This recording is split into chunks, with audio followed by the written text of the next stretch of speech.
It begins with a lady sitting in the dark. She seems to remember something she did. Another lady is in the room with her, wearing a plain white mask. The main character is Barbara, and her memory reveals that she took someone's life. Now she is paying for her crime by being in prison on her first night. She looks out of the small window and sees a full moon. The lady with the mask is her cellmate, Evelyn.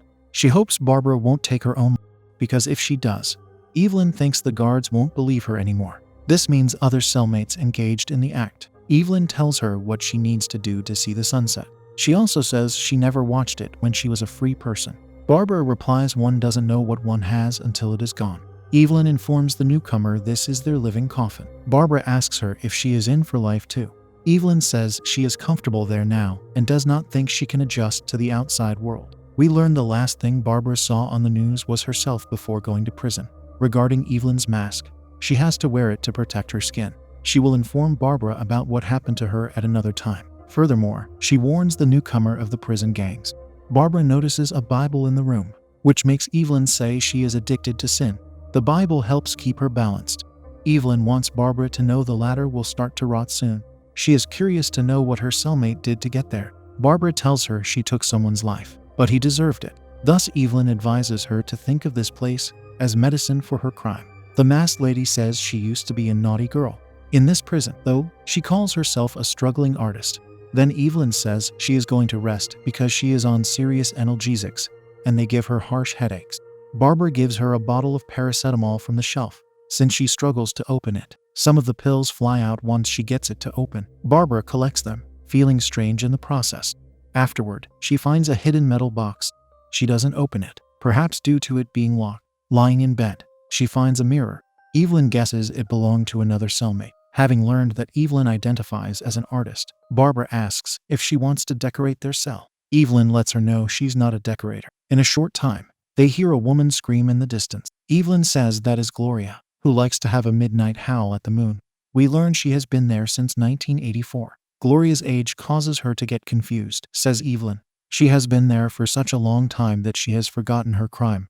Evelyn advises the newcomer to get comfortable with her emotions. She says 40 years from now, no one will show concern for her health. Of course, Barbara has not thought that far ahead. She learns Gloria took the lives of 2 men long ago, so she is undeserving of sympathy. Evelyn says Gloria will be taken to the dungeon, a place Barbara does not want to visit. Following this, Barbara finds blood on her bed and stresses about it. Evelyn is sure she will get a new bed in the morning. Meanwhile, she will have to settle for lying in this one. She dreams of taking a photo with a camera. Waking up, she utters the name Edwidge, wondering if the person is there. From behind the wall, a woman in the adjacent cell tells her there is no one present by that name. Barbara asks if the woman is okay, for she heard crying. The woman says it's just the midnight blues. She is curious to know who Edwidge is. The person is someone Barbara used to know. She says she heard something in the woman's room. The woman says she is Camille. She tells Barbara, it's amazing how brick walls can prompt one to reflect on what they did in their past.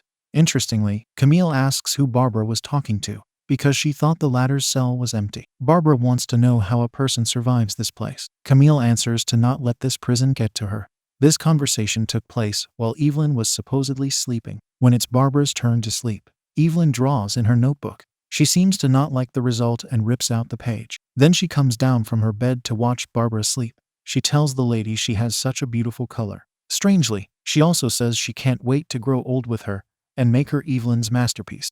She considers Barbara lucky to be there with her. The real assassin in prison is loneliness.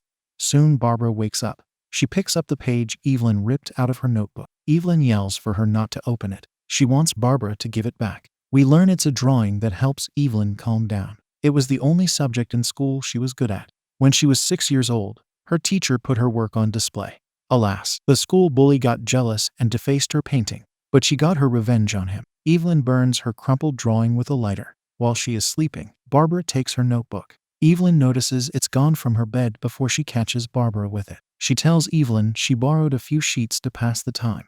Evelyn says the newcomer is there for life, and she doesn't have that many sheets. She asks Barbara if she knows how hard it was to get the notebook in there. Once Barbara says she will pay her back, Evelyn wants to know how. She yells there is no store they can visit to buy it. All Evelyn wants is paper to draw on, unlike the other inmates who want other things. The notebook helps her escape, and it's the sole luxury she has. Barbara shows her what she drew, which Evelyn compliments.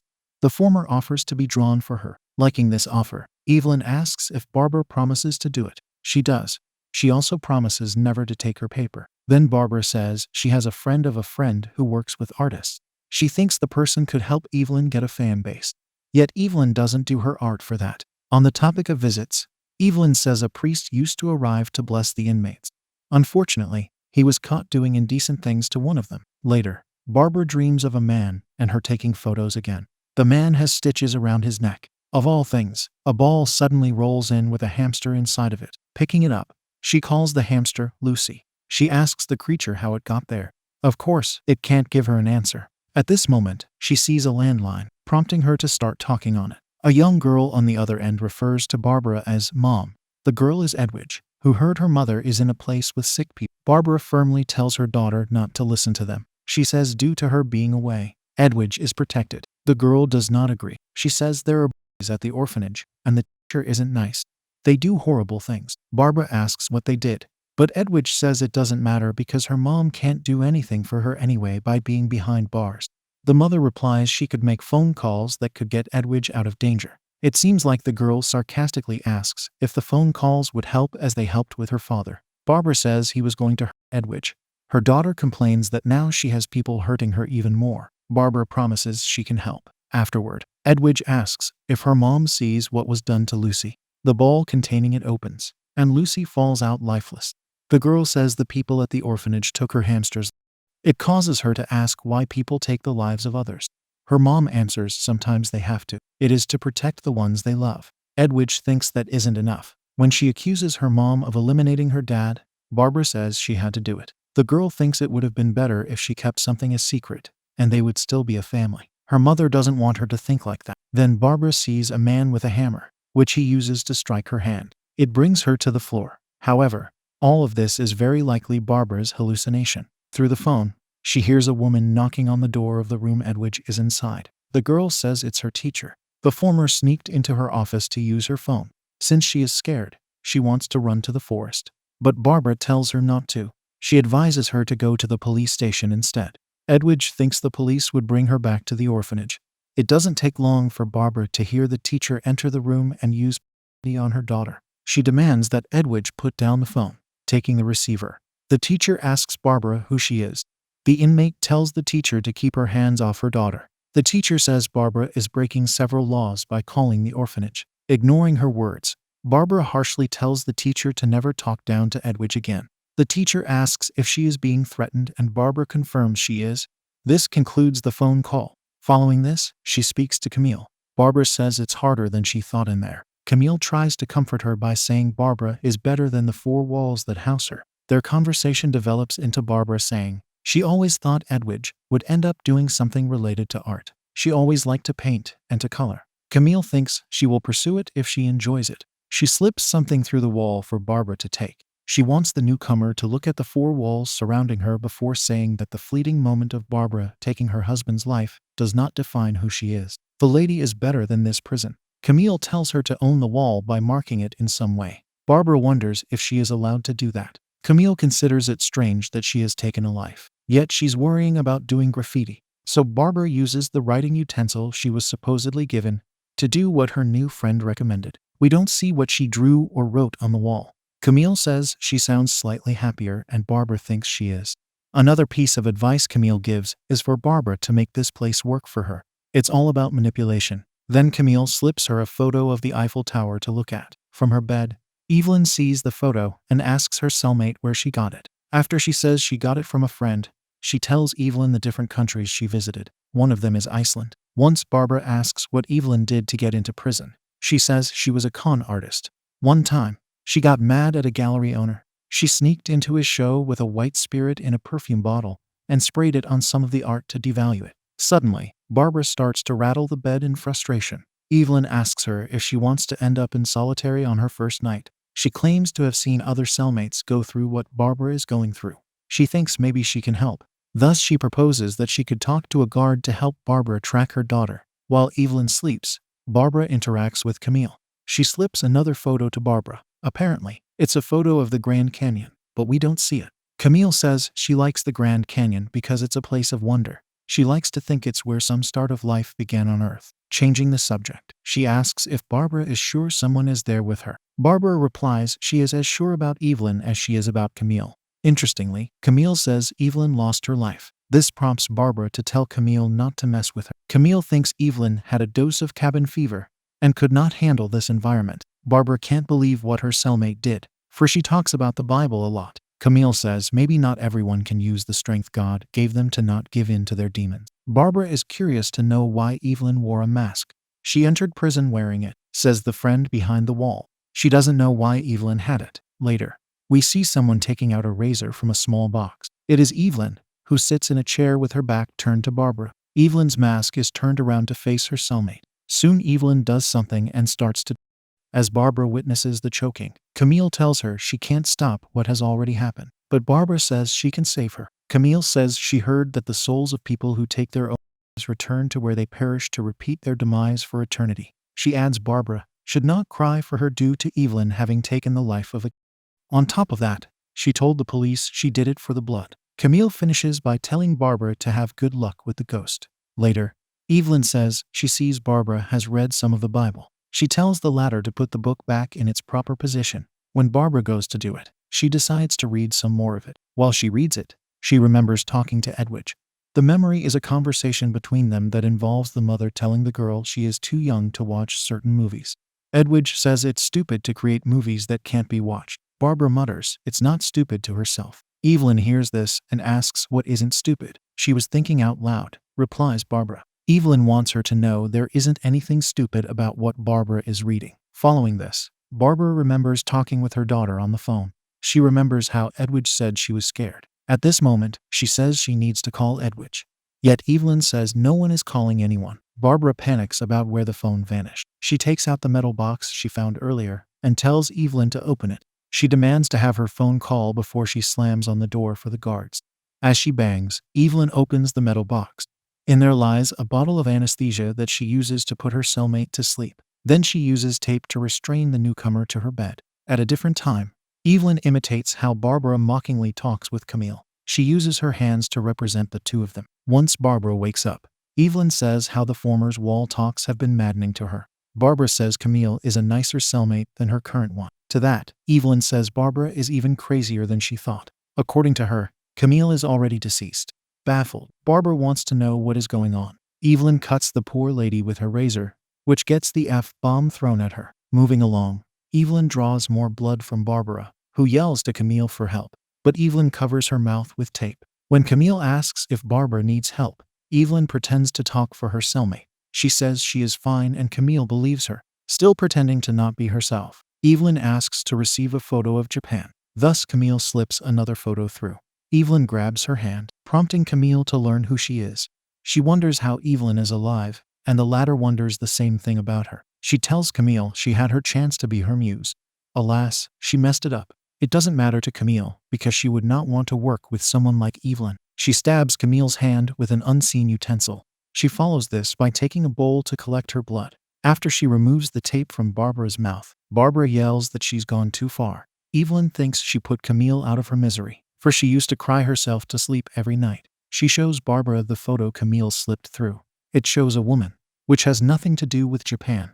While Evelyn draws using blood, Barbara wishes she kept with her art classes. She says she was married to a rich man, whom she insults. Then Evelyn tells her companion that some say the eyes are the gateway to the soul. However, she thinks it's nonsense and cuts Barbara again. Her painful reaction makes Evelyn say that is the soul right there. She confesses she lied about what she did to get imprisoned. She asks if Barbara heard of the Crimson Assassin.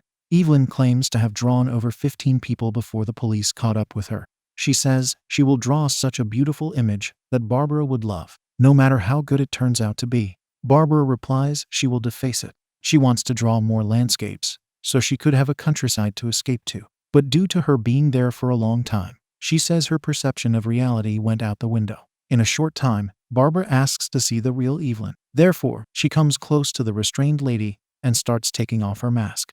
Barbara tricked her because she headbutts Evelyn away from her. She screams in pain in addition to questioning how Barbara could commit such an action. She says she was creating a wonderful drawing of Barbara, yet this is how she gets thanked. Barbara just throws more F-bombs at her. Soon Barbara guesses that Evelyn has never spoken to anyone about her art. She fakes calling Evelyn brilliant and says it's her first review. Angered, Evelyn yells she doesn't need an amateur's opinion. Barbara wants her to know she is haunting herself to keep herself company. Evelyn replies Barbara will never be lifeless enough to be a truly good ghost. She calls the latter pathetic prior to going to sleep. Later, she says she is hungry for a midnight snack. She looks at several of her tubes of blood that she collected from her other cellmates. They are the key to her heart, she says. Taking out a screwdriver, Evelyn says she will get something to eat. The skilled lady unlocks the door with it to exit the cell. While she's gone, the man with stitches on his neck enters the room. He looks at the restrained Barbara and says he didn't know she was this wild. She is curious to know how he is there. She tells him to take her life along with calling him a coward. He says he would love for her to join him. Eventually, Evelyn returns with an apple and an orange. She says it's amazing what gets thrown away. She asks her cellmate if she wants one of them, but Barbara does not answer. Once Evelyn sits near her, Barbara manages to rip through the tape and attacks Evelyn. Retaliating, the masked lady spills the blood from one of her tubes on Barbara, who attacks her again. This time, Evelyn bleeds. It seems like she loses her life because we will see no more of her. Afterward, the light turns blue. Barbara tries to talk to Camille, yet the woman doesn't answer. Soon she seems to remember talking to a man who took her home. She asked him if he would like to come in for a drink. Inside, the man behaved too assertively, and she told him not to be that fast. When he calls the lady Edward, we realize this is the future. Barbara is somehow hearing a future event taking place with her daughter. We learn she is a photographer. She tells the man she never had a father, whilst her mother is a jailbird. Edwidge takes a photo of the man, and he tells her no photos should be taken of him. Asking if he is a wanted man, she gets told he is. She makes the mistake of taking another photo of him. For this, he rudely reminds her not to do that. In a short time, she tells him to go home. He says he can't let her keep his photo due to the police looking for him. He claims to have taken the lives of 2 ladies, which was on the news. The man wants Edwidge to be the 3rd victim. Barbara hears her daughter struggle with him and yells for it to stop. Once he has dealt with her, he mystically asks Barbara, maybe through telepathy, if she would like to know how her daughter turned out. It's not much better than Barbara, he says. Then the light returns to normal. Barbara's deceased husband enters the cell, asking her if she missed him. He tells her she hit his head with a hammer before she cut his neck. The lady says being married to him was the biggest joke. She considers him to be pure evil. He tells her that although she saved their daughter from him, 19 years later, Edwidge ends up inviting a serial assassin into her home. The man also says she has now been there for a long time and outlived her daughter. Barbara thinks she has only been there for 1 night, a statement he says she wishes were true. He wants her to know he still wears his ring. Soon they start to engage in intimacy. During the act, she undoes the stitches around his neck, causing him to perish from the blood loss. The last thing we see her do is look out the window to see a plane flying in front of the huge full moon. The doomed Barbara rests her head on the wall, knowing she has lost everyone, even her cellmates.